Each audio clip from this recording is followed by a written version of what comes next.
Give me a countdown, I'm good.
Good morning, everyone, and thank you for coming. I'm Lieutenant Derek Carroll. I'm the Public Information Officer for the Michigan State Police 7th District. Yesterday afternoon, we were faced with a natural disaster that continues to affect the Gaylord region. Our thoughts and prayers are with everyone, especially the families of the injured and deceased, as we continue to work together to get through this as a community. Yesterday afternoon, approximately 3:24 p.m., the National Weather Service office in Gaylord issued a severe thunderstorm warning in Otsego County. At 3:38 p.m., it was upgraded to a tornado warning. At 3:48 p.m., the National Weather Service confirmed a tornado touchdown in Otsego County, and the National Weather Service is tied into the code red system, and this was simultaneously sent to cell phones in the area. The tornado initially touched down west of Gaylord in Nottingham Mobile Home Park, located on M32, just west of Meecher Road. The tornado continued along M32 through the business area, causing extensive damage to businesses, vehicles, and homes along the way. Power lines and trees were blocking major roadways and neighborhood streets. Power was lost throughout most of the city and surrounding area. There were numerous reports of gas leaks and 911 calls for injuries, and began flooding the dispatch center. A unified command center was set up at Kirtland Community College. Surrounding agencies and emergency service personnel from all over the region responded to assist. We continue to receive support from the surrounding region and appreciate all the help at this extremely difficult time. Governor Whitmer, she arrived last night to assess the damage and sign a declaration of state of emergency. This will aid our efforts and help the community recover in this time of tragedy. As of right now, we have 44 reported injuries as a result of the tornado, and unfortunately we found another deceased person early this morning, shortly after 1 a.m. in the Nottingham Mobile Home Park. This brings our current death toll to 2. Both victims are in their 70s, and we are still working on notifications to family for one of the victims. A hotline has been established for family members seeking missing family members. The number is 989-705-3780. I want to stress this is for missing persons only. This is not for inquiries or complaints or other things you need. If you have an emergency, please call 911. But if you're still experiencing power outage or something, do not call this number. We have completed a preliminary search of all homes and businesses and are now conducting a secondary sweep of the area. We are also in the beginning stages of stabilizing and recovery. E-Free Church, located east of Gaylord on M32, was established as a shelter, and the Red Cross has been on scene helping victims. Currently, there are 11 people still at the shelter. Primary roads are open, however, I-75 exit 282 on Main Street and M32 remain closed. I-75 will be reduced to 1 lane north and southbound in the Gaylord area as crews continue their cleanup along the freeway. There are several secondary streets that remain closed due to power lines and debris, so please continue to obey all signage and barricades for your own personal safety. Consumers Energy reports approximately 6,500 homes are without power and 87 are without power in the surrounding area. This represents about 34% of power outage throughout the region. Water and sewer services have not been disrupted. Verizon has set up mobile towers to help with the increase in cell phone usage. There will be no disruption in 911 service for Verizon customers. However, they may still experience disruptions in their regular phone service. We understand this has affected everyone, and we ask for your continued support during this time as our continued effort as first responders. We will work tirelessly to bring our community back and restore vital services. In the meantime, please refrain from unnecessary calls, which will help free up the cell phone towers. Call 911 if you have an emergency, but do not call 911 for general questions or updates. Report any down power lines or smell of gas, and keep everyone in your prayers, especially the victims of this storm. And at this time, I'd like to introduce the Chief of Police for the City of Gaylord, Chief Clays. Thank you. Just briefly, the City of Gaylord wants to thank the first responders who bravely attempted to render aid to the citizens of the community. I watched as officers and paramedics and firemen stepped over arcing lines, went into partially collapsed buildings with gas leaks, and truly inspiring behavior out of them to serve our citizens. Also, we'd like to thank the northern Michigan communities that sent resources here. It's again humbling to be a part of a family that steps up when one of us has a problem like that. So on behalf of the City of Gaylord, thank you very much. Can you spell your name? Yes, it's Claeys. First name? Frank. Thank you. Do we have any questions? Can you talk about the biggest challenges that you face in the next several hours throughout the day and into tomorrow? Logistics, but we have enough personnel. We have extremely overwhelming support from the surrounding first responders. But right now, we're just trying to do the cleanup. The power issue continues to be a problem. There's still down power lines. There's a lot of danger out there. Tonight, again, we are going to be implementing a curfew during the hours of darkness until the morning. And again, this is for everyone's safety because the power is out downtown Gaylord. There are no street lights and there'll be limited visibility. And again, it's for the safety of everyone because there's a lot of debris out there. Lieutenant Carroll, you mentioned that 11 people are at the shelter still. Is there any idea overall how many people have been displaced by this storm? We don't have an overall displacement number because a lot of those people, this is a small but large community as well. A lot of surrounding areas have family members, so they were able to go there. Right now, we are working on getting the people back to their residence so they can assess the damage, but that's still going to take some time. We have a lot of debris to clear. We've had a lot of volunteers out with heavy equipment, I want to say, that came out along M32 and they were out there tirelessly working alongside our first responders. So the support's been overwhelming. Can you clarify the missing persons line? Do you have an estimate on how many people potentially are missing? Right now, we have one person that we have not accounted for, and we're just waiting for our secondary crews to go through. Task Force 1 is a force that comes through, and they help search. They have cadaver dogs, and they were out last night, and that's when one of the victims was found at 1 a.m. in the mobile home park. And can you clarify that victim was deceased at the time? Yes. They were found. And then the previous victim, can you clarify, was that person found deceased? That person was not found deceased. However, I don't have any further information about when they passed or the cause. And were both the fatalities found at the Nottingham Mobile Home? My understanding is both fatalities did originate from the Nottingham Mobile Home Park. And that's where the tornado first hit. Excuse me? That's where the tornado first hit as well. Yeah, as you can see along the path, it actually came up all the highway, but when it really touched in the most populated densely area, of course, was Meacher Road, and the points on this map here represent the heaviest damage. And our rescue efforts centered around that area as well. There was a lot going on at that time. The rescue efforts was going on with the state, city, local police department, the sheriff's department. In the city itself, I know the city of Gaylord Police Department, they were going door to door to the most heavily damaged homes to make sure the people in there were okay because cell phone coverage was so spotty. And then it was a matter of coordinating our search efforts and expanding out from that region to make sure we had all the places covered. Again, we're in the secondary stage of that now. We want to make sure we have everybody accounted for. Tell me what happened with the Hobby Is the Lobby. orange X mark to a safety marker to let people know that okay. What happened with the Hobby Lobby on M32? I heard the roof was torn off. Yeah, the building in there, Hobby Lobby, was extensively damaged. There was a lot of businesses. There were cars overturned in the parking lot there at the Hobby How Lobby. many injuries were from that area there? We don't have an exact number of which area was which injuries. What we were tracking was 911 calls and then runs to the hospitals and people who were reporting injuries and going to the hospital.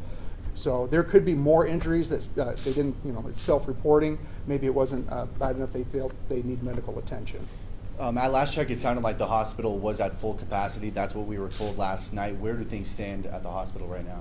What we have done is when the hospitals were filling up to capacity here at Otsego Memorial Hospital, they were transferred to Grayling Hospital. We also took patients to McLaren in Petoskey and also Munson Medical Center in Traverse City. So the surrounding area hospitals in these times of emergencies, they always step up and they help each other out. And we transport patients where we have beds available. What about some of the folks who have experienced damage? I understand that there are some churches who have set up as a bit of a shelter for them. Hotels in the area are opening up. What do you know about those efforts? We do have some areas. We haven't put out anything definitively yet. We're still trying to get the Red Cross in situated there and those people and account for everyone. Has the National Guard come in at all? No, we haven't. Okay. No. With the governor implementing a state of emergency, can you talk about some of the state resources that are going to be coming here as a result? I don't know if somebody was here from EMD.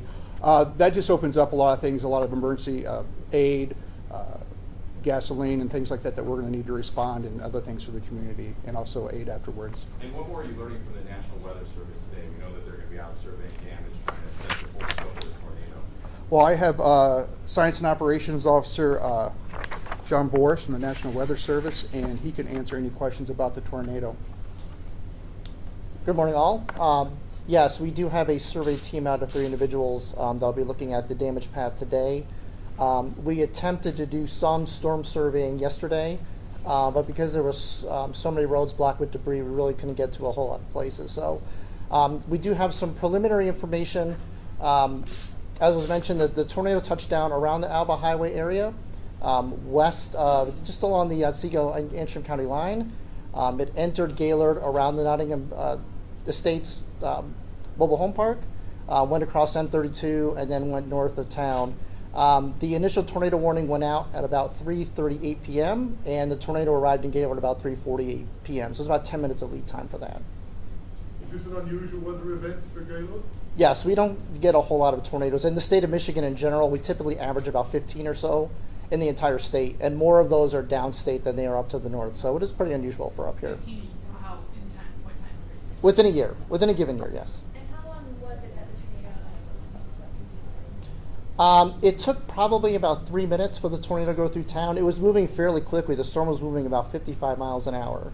So that's fairly quick. The storm, we believe, as a rough estimate, was on the ground for approximately 26 minutes. But we'll have a better idea of that once we get out and survey that today. Do you know when the last time there was something similar to that this year? Not in Gaylord. We did have a significant wind event that was not tornadic related back on August 28th, 2018. We had another significant wind event back on September 26th of 1998, which did extensive damage. But this is by far the worst of those 3 because we have a lot more residential damage in this event than we did with those prior 2. Have you been able to measure? For a tornado to be on the ground for 26 minutes, is that normal, or is that a little bit more? That's fairly long. Typically, most tornadoes on the ground only for a couple of minutes at a time. So this is pretty unusual. But the atmosphere yesterday did support a fairly significant potential for tornado. So given the atmosphere that we had yesterday, it was not surprising that this happened. But even for up here, that's very unusual. Have you been able to? Pardon me? First one? In Gaylord, in recorded history, yes. So that goes back to about 1950 or Have so. you been able to measure the official strength of this tornado? We will not have that until probably tonight. We need to go out there and make sure that we, like I said, because we only have done minimal amount of surveying yet, we have to kind of put the pieces together. And that usually takes a day or 2. We're hopefully having some idea of that tonight. But we need to evaluate the structures that were damaged, and there's some parameters that we have to look at in terms of construction and things like that to try to get a better estimate what the damage might have been. There's There's a some word of things I've caution seen for on- someone who may want to return to their property to retrieve some items or some of their personal effects, but it wouldn't be safe for them to do that. I will let someone else speak to that. Can you just give us your name and surname? Oh, my name is John Boris, B as in boy, O-R-I-S. J-O-H-N? Yes, that's correct. From the National Weather Service? That's correct. Thank you, sir. Mhm. Yeah, right now we're working on a plan to get the people back to their residence so they can check on that.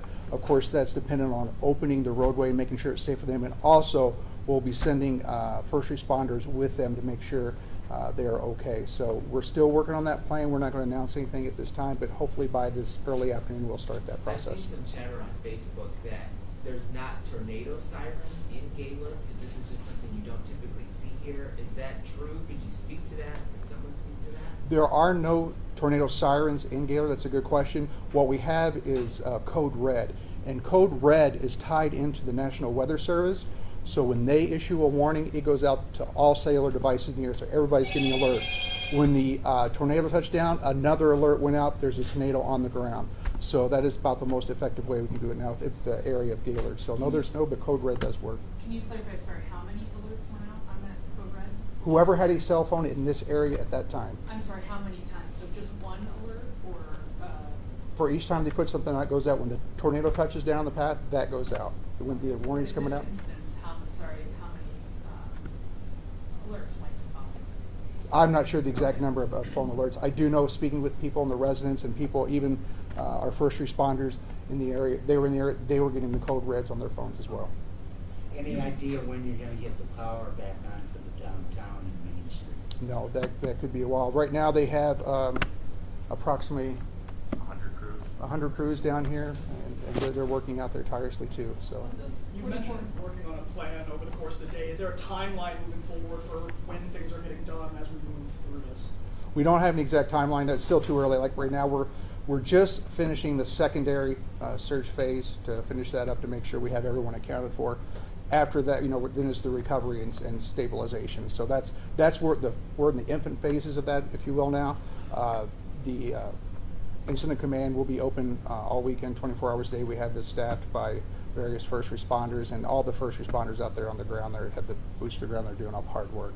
You Of the mentioned 44 volunteers. injuries, do you have a sense of their conditions? Like, are any critical at this point, or? A lot of time that is protected information to the private patient, Sure. so we don't have all that. Okay. We can confirm that they went to the hospital with injuries, Okay. but we can't confirm each one's status. The other one, that missing person, can you confirm whether that's an adult or juvenile child? I don't have that information with me. I apologize. Go ahead, Xavier. You had mentioned volunteers earlier. Is there a coordinated volunteer effort? We know people here in Northern Michigan tend to stick together. So many people have saw this. They want to come. They want to help. Obviously, that does get in the way in some of the work you want to do.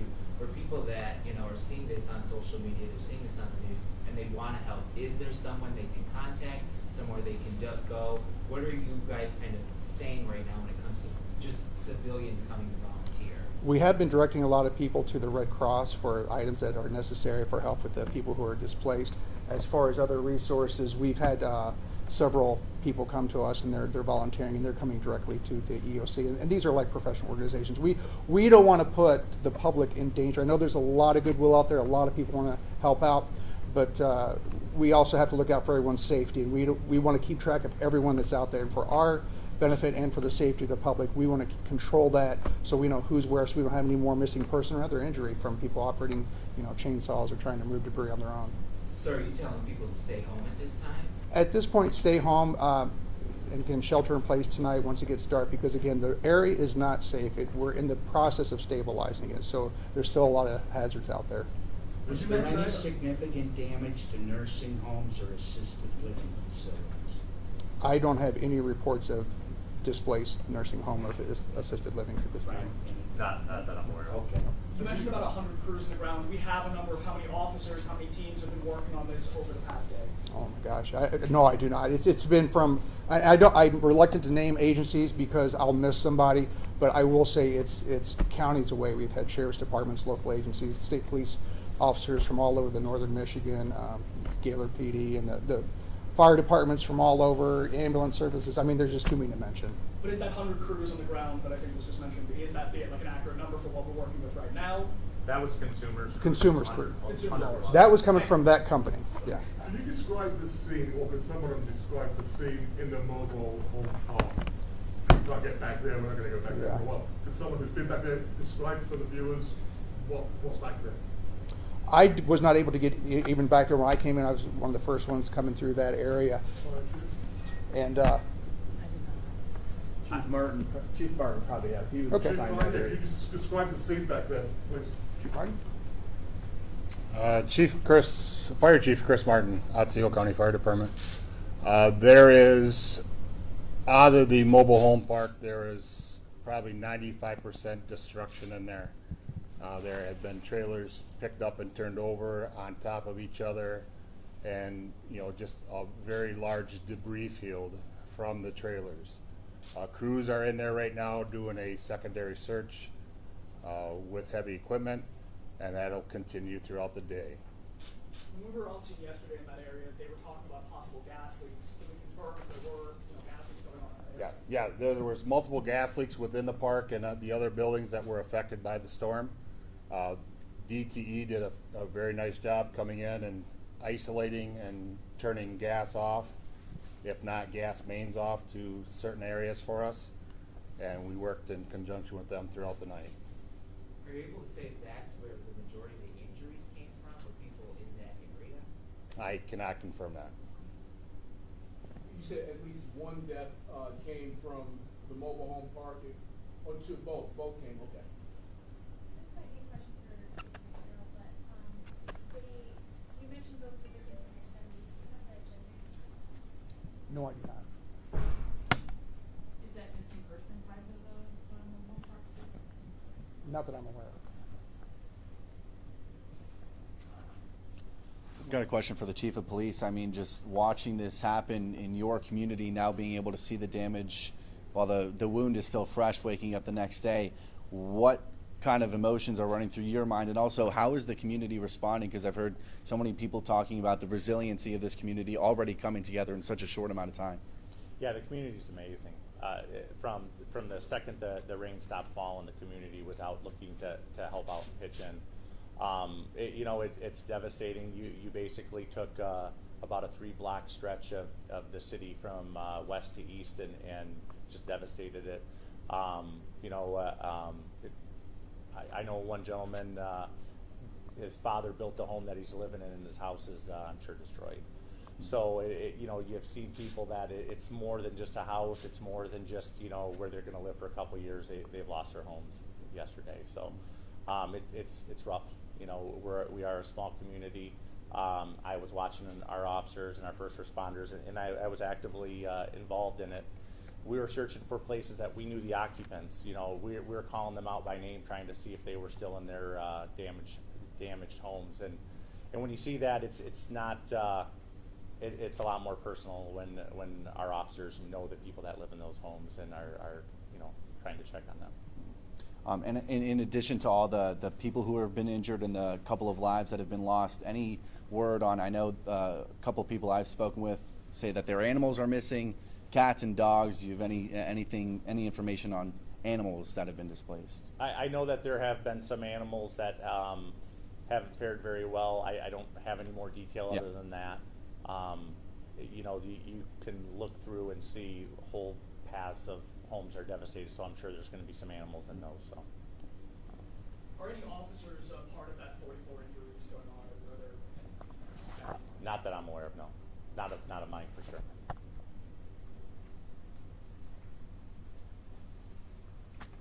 All right. Do you plan to have another update? We're probably not going to have another news conference because we've covered quite a bit of data here.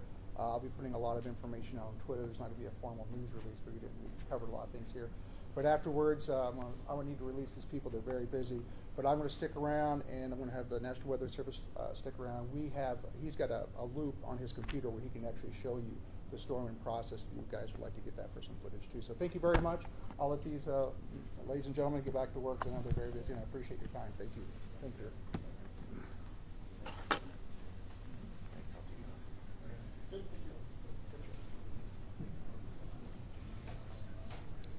I'm not going to say anything. Just have Savannah wrap.